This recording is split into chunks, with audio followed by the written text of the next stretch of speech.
On his first trip to China since taking office, the US president is aiming to convince Beijing that Washington is a partner, not a rival. And he is seeking to enlist China's help in tackling urgent global problems, while weighing how and if he should raise more sensitive issues.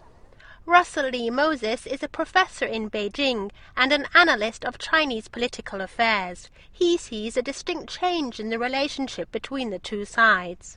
I think this is the start of a conversation, a more structured conversation in which Beijing and China as a whole is really very much at the center of U.S. foreign policy planning, where before previous governments in the United States might not have taken China as seriously as they should have.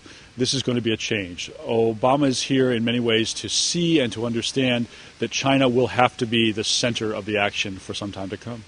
During a town hall-style meeting with students in Shanghai before arriving in Beijing, Obama did touch on censorship, saying a free flow of information leads to a stronger society and more accountable governments. But even then, he sought to find a political balance, telling the audience that very few global challenges can be solved unless the US and China are in agreement. Each side expects different things of the other. The Chinese side wants to see the United States acknowledge that it's a great power.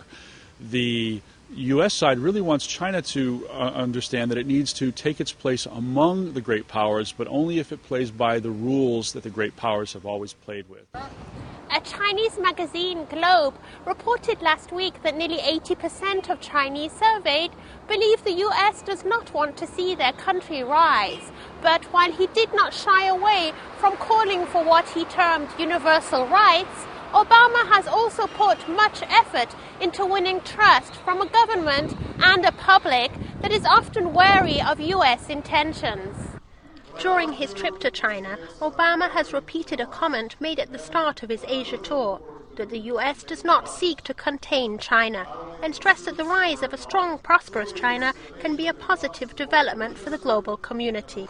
Obama has been criticized by some at home for appearing to backpedal on sensitive issues, particularly human rights. They cite his decision not to meet the Dalai Lama prior to his visit as evidence of a soft approach to Beijing. Professor Moses disagrees.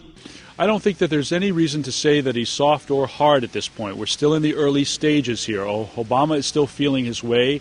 The Chinese side are still feeling their way with Obama himself. So I think that we're not at a point where we can say that he is soft, hard, open, closed. We're still at very early steps, and I think that is as it should be. And in terms of broader cooperation on global geopolitical issues, this is an administration that approaches Beijing without a lot of fear, without a lot of rancor, and with, I think, the expectation that it's going to be a G2 sort of world in the next few years.